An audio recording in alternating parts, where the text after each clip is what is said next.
বাংলা নববর্ষ ১৪৩২ উদযাপন উপলক্ষে ঢাকা বিশ্ববিদ্যালয়ের চারুকলা অনুষদ থেকে বের হয় বর্ষবরণ আনন্দ শোভাযাত্রা। এবার লোকজ সংস্কৃতি সহ প্রতিবাদ ও সংহতির সাথে সামঞ্জস্য রেখে রাখা হয় নানা মোটিভ। সোমবার সকাল ৯টায় চারুকলার সামনে থেকে শোভাযাত্রা শুরু হয়। এরপর শাহবাগ শহীদ মিনার হয়ে পুনরায় চারুকলায় গিয়ে শেষ হয়।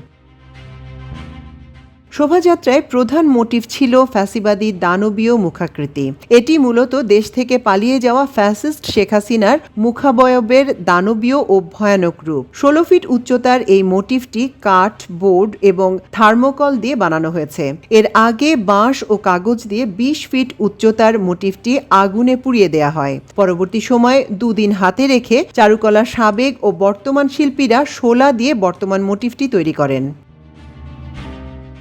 মোটিফের মধ্যে আরও ছিল গত বছরের জুলাই-আগস্ট গণ অভ্যুত্থানের স্মৃতি ধারণ করা মুগ্ধর পানির বোতল। এছাড়া সাদা, কালো ও লাল রঙের সমন্বয়ে ৩৬ জুলাই টাইপোগ্রাফি ছিল মোটিফের তালিকায়।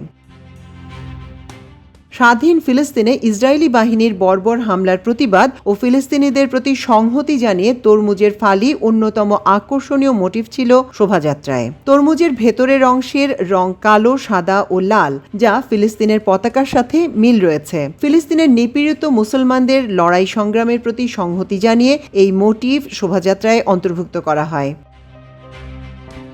এছাড়াও শান্তির প্রতীক হিসেবে পায়রা, লোকজ সংস্কৃতি হিসেবে বাঘ, ইলিশ মাছ ও পালকি ছিল শোভাযাত্রায়। এর বাইরেও মাঝারি আকারের মোটিভের মধ্যে ছিল সুলতানি ও মুঘল আমলের শাসকদের মুখোশ, তালপাতার সেপাই, রঙিন চরকি, পাখা ঘোড়া তুহিন পাখি ও ১০০ ফুট উচ্চতার লোকজ চিত্রাবলীর ক্যানভাস। ছোট মোটিভ হিসেবে শোভাযাত্রায় ছিল ফ্যাসিবাদের মুখাকৃতি। এছাড়াও লোকজ সংস্কৃতির অংশ হিসেবে ছিল বাঘ, পোলো, মাছের চাই, মাথাল, লাঙল ও মাছের ডোলার মোটিভ।